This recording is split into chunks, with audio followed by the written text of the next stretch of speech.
Alright guys, so when you get your chuck, it's going to come, as you see here, the only thing you're going to need to provide is the Allen wrench, which the screw that comes on most of these motors that you see here, your rubber slip chucks, or just your rubber chuck, not a slip chuck. You might have the slip chuck, I don't know. I think they're M3 bolts, so I think a 3mm Allen wrench is what you're going to need. This one does not have any sizing on it, but I know this is the one that I use. So, anyways, this is what you're going to get your chuck looking like. Nothing too fancy about it. But the way you assemble it is the conventional way that I like to have it is with the long part of the jaws facing inwards. So what you're going to want to do is pick any one of these slots on your chuck and then spin. See if I can get this here. Spin until you see the thread. Oop, there the thread starts. So hide it just behind your housing here. Take your one that says A if you're going to install it the conventional way. Slide it in there. And then wait until you feel that thread grab onto the underside of the jaw here. And then just continue that around with B. And then C. So now all your jaws are in there. And you can see as you spin,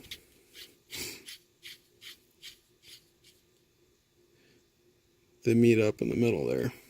So once you have that, just like that, or I'll show you how it would go if you want to do the reverse way, because these jaws are reversible. You just keep spinning till all your jaws come out. Now what you're going to do is the same thing, spin until you see where that thread starts. Grab your C jaw, just like that, and then face it the opposite way and repeat the process going C and then B and then A.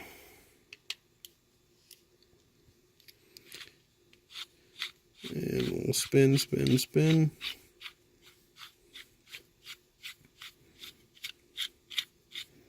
And you can see they met up in the middle, and you can tell these can hold pretty big pieces there. Pretty much any rod butt you can fit in there, or pretty much any rod butt out there is going to fit. So once you have that, take your adapter.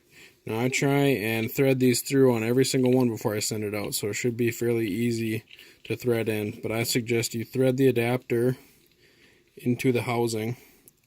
And if you're familiar with drilling and tapping threads, that's kind of the same procedure you're going to want to use when installing this.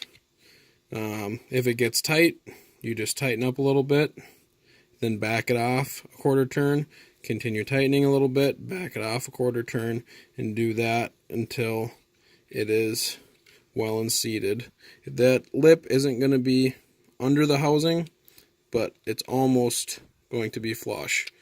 It's a pretty good friction fit, so it should stay on there fairly well. And then once you have that, this is just my own little dryer here. You can see it's got the CRB rubber chuck on there. Take out your bolt.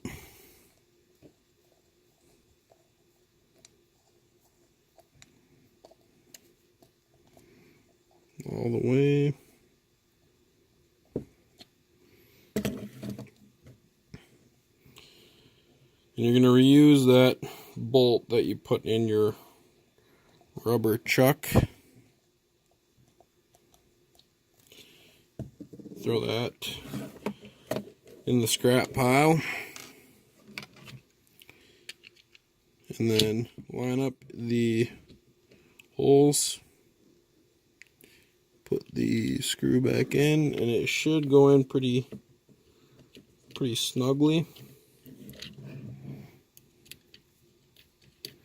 And it is plastic, so I mean, I've done this one a few times on this one, so the screw went in pretty easy. But you'll probably end up making threads in the plastic here in the adapter. Once that's in, you're good to go. Let me plug this in for you.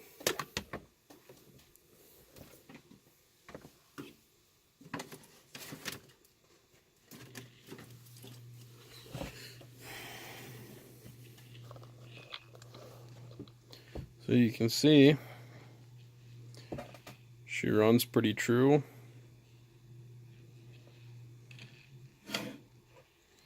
And it works pretty well, if I do say so myself. So you can find these at www.muddog-rods.com or check out my Facebook page, Mud Dog Rods. Send me a message on there, and I can get you hooked up with one. Thanks for watching. Tight lines.